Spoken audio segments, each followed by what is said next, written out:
Difference between living and non living.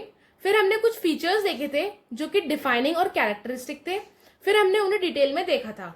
सो अगर आप लोगों ने अभी वो वीडियो नहीं देखी है सो लिंक मैं डिस्क्रिप्शन में दे दूंगी, just check it out once, और उसके बाद आप लोग वीडियो ये देखेंगे तो आपको ज़्यादा अच्छे से क्लियर हो जाएगी। सो लेट्स गेट स्टार्टेड। लेकिन उससे पहले मेरी आप लोगों से रिक्वेस्ट है कि अगर अभी तक आप लोगों ने चैनल को सब्सक्राइब नहीं किया है तो प्लीज चैनल को सब्सक्राइब कर दीजिए and press the notification bell icon so that you don't miss out any videos. So let's get started. तो पिछले पार्ट्स में हमने बहुत सारे फीचर्स डिस्कस किए थे, जैसे कि ग्रोथ, मेटाबॉलिज्म, रिप्रोडक्शन। तो इस वीडियो में हम कॉन्शियसनेस के बारे में बात करेंगे कि व्हाट इज कॉन्शियसनेस और क्या ये डिफाइनिंग फीचर है या कैरेक्टरिस्टिक फीचर है और इसका क्या डिफरेंस है सेल्फ कॉन्शियसनेस के साथ। तो इस वीडियो में हम ये देखने वाले हैं। So let's begin. तो सबसे पहले जब हम कॉन्शियसनेस की बात करते हैं, द बेसिक इंपॉर्टेंट चीज होती है कि व्हाट इज कॉन्शियसनेस। कॉन्शियसनेस का मतलब क्या होता है? देखो, कॉन्शियस मतलब होना इज बेसिकली अवेयर होना। कॉन्शियस मतलब किसी चीज के बारे में आप अवेयर हो, किसी के बारे में या बोल दो अपने बारे में जितना ज्यादा अवेयर हो, मैं इसको क्लियरली लिख देती हूँ, मीन्स अवेयर होना, उसको हम बोलते हैं कॉन्शियस। अब आप अपने बारे में अवेयर होते हो, अपने सराउंडिंग्स के बारे में अवेयर होते हो, तो ये होता है कॉन्शियसनेस। आप किसी चीज के बारे में अवेयर हो और आपने कोई चीज देखी कि एनवायरमेंट में हो रही है तो आप उस चीज के लिए रिस्पॉन्ड करो। ओके, तो ये होता है हमारा कॉन्शियसनेस।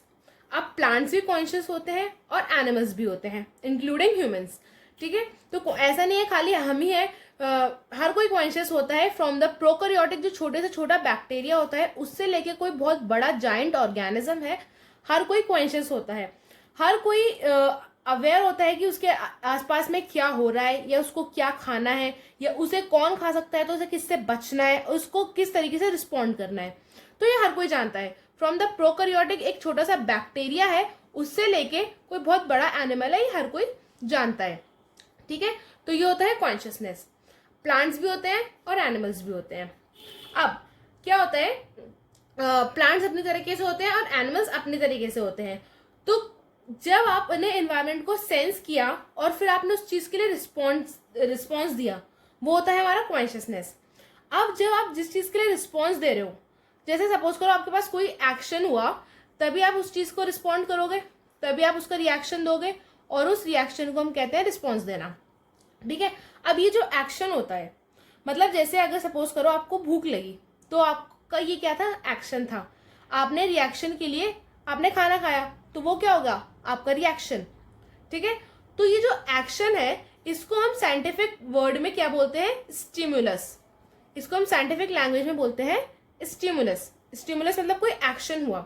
अब ये जो स्टिमुलस है ये फिजिकल भी हो सकता है, केमिकल भी हो सकता है और बायोलॉजिकल भी हो सकता है।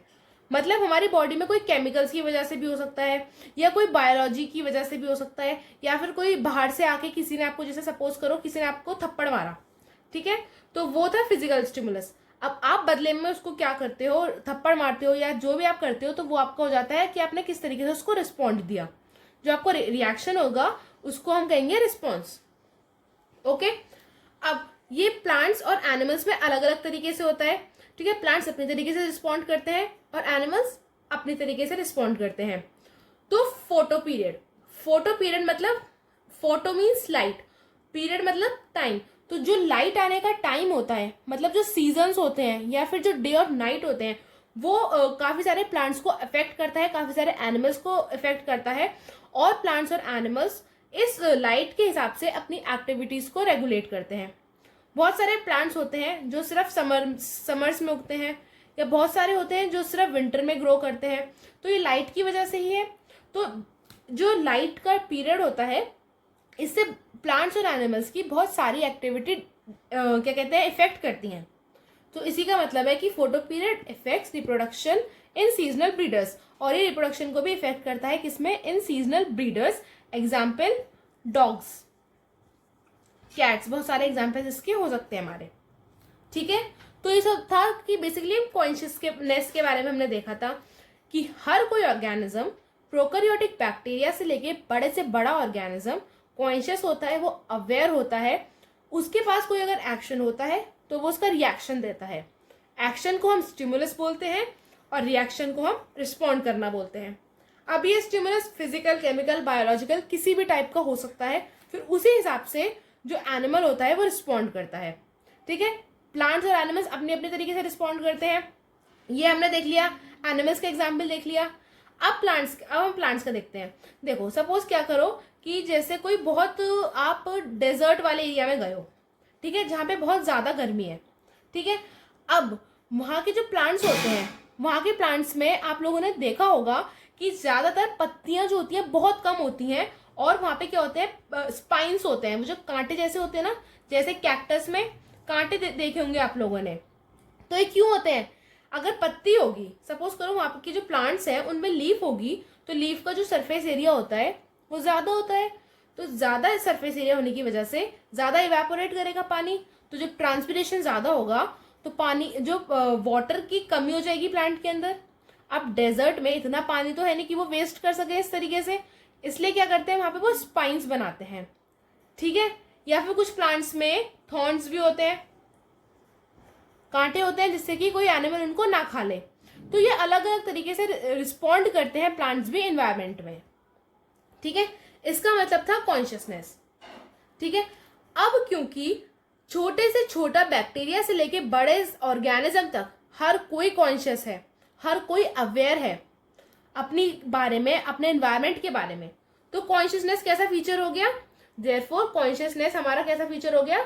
डिफाइनिंग फीचर हो गया। ठीक है, defining feature of living things. Okay, तो ये था हमारा कॉन्शियसनेस के बारे में। अब हम आते हैं to the very important term, जो कि है हमारा सेल्फ कॉन्शियसनेस। बहुत सारे लोग कॉन्शियसनेस और सेल्फ कॉन्शियसनेस के बीच में कंफ्यूज जाते हैं। सो नाउ इस वीडियो में हम वो क्लियर करेंगे कि क्या फर्क होता है। सी, कॉन्शियस होना मतलब अवेयर होना अपने सराउंडिंग्स के बारे में। सेल्फ कॉन्शियस मतलब अवेयर होना अपने बारे में, aware of ourselves, aware of ourselves. ठीक है, इसको हम बोलते हैं सेल्फ कॉन्शियस। और अपने बारे में कौन अवेयर होता है? सिर्फ इंसान, सिर्फ ह्यूमंस ही ऐसे हैं जो कि सेल्फ कॉन्शियस होते हैं, उन्हें अपने बारे में सब कुछ पता होता है। ठीक है, कॉन्शियस सब होते हैं, लेकिन सेल्फ कॉन्शियस सिर्फ ह्यूमंस होते हैं। ठीक है, तो अगर सेल्फ कॉन्शियस की बात की जाए तो ये डिफाइनिंग प्रॉपर्टी नहीं है। ये कौन सी प्रॉपर्टी हो गई? कैरेक्टरिस्टिक हो गई, क्योंकि ये सिर्फ ह्यूमंस में है, लेकिन कॉन्शियसनेस सब में है, इसलिए it becomes the defining property. Okay, I hope आप लोगों को ये समझ में आ रहा होगा। ये इतना डिफिकल्ट है नहीं बेसिकली, अगर आप एक बार में इसको समझ लेते हैं तो। ठीक है, तो ये था हमारा living, non living, consciousness, non consciousness. अब जब मैंने वीडियो स्टार्ट करी थी, इसका ये चैप्टर स्टार्ट किया था, तो फर्स्ट लेक्चर में मैंने आपको बोला था कि हमारे माइंड में ऐसे क्वेश्चंस आते हैं कि अगर कोई इंसान कॉमा में है तो क्या हम उसको लिविंग बोलेंगे, नॉन लिविंग बोलेंगे, क्या बोलेंगे? सो उस क्वेश्चन का आंसर आपको इस वीडियो में मिलेगा। इसीलिए मैं बोल रही हूँ, अगर आप लोगों ने और पार्ट्स नहीं देखे तो एक बार जस्ट चेक देम आउट, उसके बाद आप ये देखेंगे तो आपको ज़्यादा अच्छे से वीडियो क्लियर हो जाएगी। ठीक है, तो हम आते हैं कोमा में। बहुत सारे पेशेंट्स होते हैं जो कि कोमा में चले जाते हैं। कुछ होते हैं कुछ टाइम के लिए जाते हैं, कुछ होते हैं मंथ्स के लिए जाते हैं, कुछ काफ़ी ईयर्स के लिए जाते हैं। तो जो टाइम होता है ये वेरी करता है, सब ये टाइम वेरी करता है, कोई पर्टिकुलर टाइम के लिए नहीं जाता है। तो जब कोई पेशेंट कोमा में जाता है तो उसका क्या होता है? ब्रेन डेड हो जाता है। ब्रेन डेड हो गया मतलब उसका ब्रेन फंक्शन नहीं कर रहा है, means the brain is not functioning. और हमारी बॉडी का सबसे इंपॉर्टेंट ऑर्गन जो हमारी बॉडी को कमांड करता है वो कौन है? ब्रेन है। तो जब हमारा ब्रेन ही काम नहीं कर रहा है तो ह्यूमंस जो सेल्फ कॉन्शियस थे वो तो सेल्फ कॉन्शियस हो ही नहीं सकते। तो इसलिए वो पेशेंट लिविंग तो रहेगा, that patient will be living, ठीक है, लिविंग रहेगा वो, लेकिन उसके पास कोई सेल्फ कॉन्शियसनेस नहीं होगी। ओके, ये समझ आया आप लोगों को? अब उसके बाद एनसीईआरटी में एक पैरा आता है जहाँ पे कुछ लाइंस दे रखी होती हैं, उसमें लिखा होता है कि underlying reactions result in emergent properties. बहुत सारे लोगों को ये लाइन समझ नहीं आती है, 2-3 बार पढ़ते हैं तब भी समझ नहीं आती है। तो मैं आपको बता दूं कि इस लाइन का मतलब है underlying reactions result in emergent properties. इसका मतलब है कि हमारी बॉडी में, हमारी बॉडी सबको पता है किस चीज से बनी है? केमिकल से बनी है ना, केमिकल से बनी है हमारी बॉडी। अब इन केमिकल से मिलके वेट, मैं थोड़ा यहाँ पे लिख देती हूँ, हमारी बॉडी केमिकल से बनी है। अब ये जो केमिकल्स हैं, इन केमिकल से मिलके क्या बना है? बॉडी के सेल्स बने हैं, ठीक है। सेल से मिलके क्या बने हैं, टिश्यूज बने हैं, टिश्यू से मिलके ऑर्गन्स बने हैं, और ऑर्गन से मिलके पूरा ऑर्गन सिस्टम बना है, ठीक है। ये थोड़ा सा उसमें आप देख लीजिएगा, क्लियर कर लीजिएगा। देखिए केमिकल्स, उनसे मिलकर सेल्स बने हैं, सेल से मिलकर टिश्यू, टिश्यू के बाद ऑर्गन्स, और फिर ऑर्गन सिस्टम, और फिर पूरा ह्यूमन बन जाता है ना। तो क्या होता है जब ये केमिकल्स होते हैं, अब ये केमिकल्स बहुत तरह के होते हैं, ये फैट्स भी हो सकते हैं, ठीक है, या फिर प्रोटीन्स हो गए, या फिर हमारे पास कार्बोहाइड्रेट्स हो गए, या हमारे बहुत तरह के बेसिकली केमिकल्स होते हैं, बहुत तरह के हमारी बॉडी में कुछ होते हैं। अब क्या होता है, इन केमिकल से मिलके क्या होता है, सेल्स बनते हैं। अब जो प्रॉपर्टीज सेल्स में होती हैं वो जरूरी नहीं है कि वो प्रॉपर्टीज इन केमिकल्स में भी हों। तो जब ये केमिकल्स रिएक्ट करके सेल्स बनाते हैं तो जरूरी नहीं है कि जो प्रॉपर्टीज सेल्स में है वो प्रॉपर्टीज इन केमिकल्स में भी हो, ठीक है। फिर जब ये बहुत सारे सेल्स ने आपस में रिएक्ट किया तो उन्होंने क्या बनाया, टिश्यू बनाया। अब टिश्यू के पास कुछ ऐसी प्रॉपर्टीज होंगी जो हो सकता है कि सेल्स के पास ना हो। सिमिलरली फिर टिश्यू ने ऑर्गन्स बनाए, और फिर इन ऑर्गन्स ने ऑर्गन सिस्टम बना दिया। तो हर स्टेप पे कहीं रिएक्शंस हो रही हैं और एक नई चीज बन रही है। टिश्यू ने ऑर्गन्स बनाए, अब ऑर्गन्स के पास जो प्रॉपर्टी है हो सकता है टिश्यूज के पास ना हो।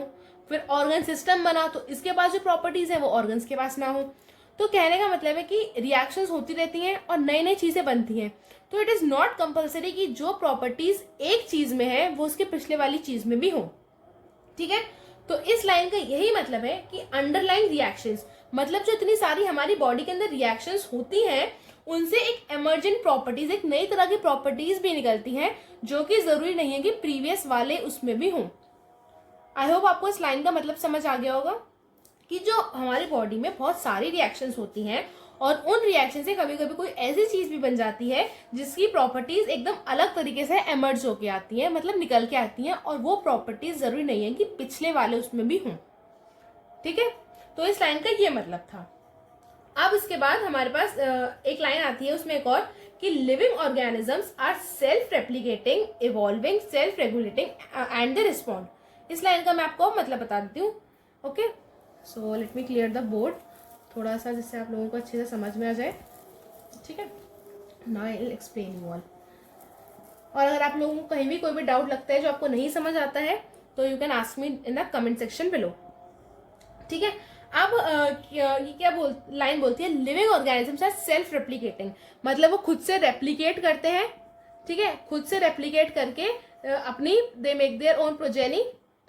उसके बाद वो खुद से इवॉल्व करते हैं। जो इतने आज हमारे पास जो इवोल्यूशन हुआ है वो एक बहुत छोटे से, बेसिकली छोटी सी चीज से, बहुत सारे केमिकल से हमारा इवोल्यूशन हुआ है। तो वो इवॉल्व करते हैं, वो अपने आप को खुद से रेगुलेट कर सकते हैं, और वो they can respond to the environment. ये मैंने आपको रिस्पॉन्ड टू द एनवायरमेंट वाला पॉइंट समझा दिया। तो living beings they are self replicating, they are evolving and they are self regulating, ठीक है। तो इस लाइन का मतलब ये निकल के आता है। इस टॉपिक में कुछ ज्यादा इतना है नहीं, एक बार आप रीड करेंगे तो आपको समझ में आ जाएगा। उसके बाद जो हमारा नेक्स्ट टॉपिक है वो है हमारा टेक्सोनॉमिकल हायरार्की। हमारा जो नेक्स्ट टॉपिक है that is taxonomical hierarchy, okay, hierarchy, ठीक है। तो ये बहुत ज्यादा इंपॉर्टेंट टॉपिक है और इसको हम डिटेल में पढ़ेंगे नेक्स्ट वीडियो में बहुत अच्छे से, क्योंकि इसको क्लियर कराना बहुत इंपॉर्टेंट है। ये आगे के चैप्टर्स में भी इसके कहीं ना कहीं कंसेप्ट लिंक होते हैं। तो इस वीडियो में सिर्फ इतना ही। आई होप आप लोगों को ये वीडियो अच्छी लगी होगी, and if you like the video then please do hit like button, share it among your friends and please subscribe to my channel. Thank you so much for watching. And one more thing, अगर आपको कहीं भी कोई doubt होता है you can comment it down and ask to me. Thank you so much for watching.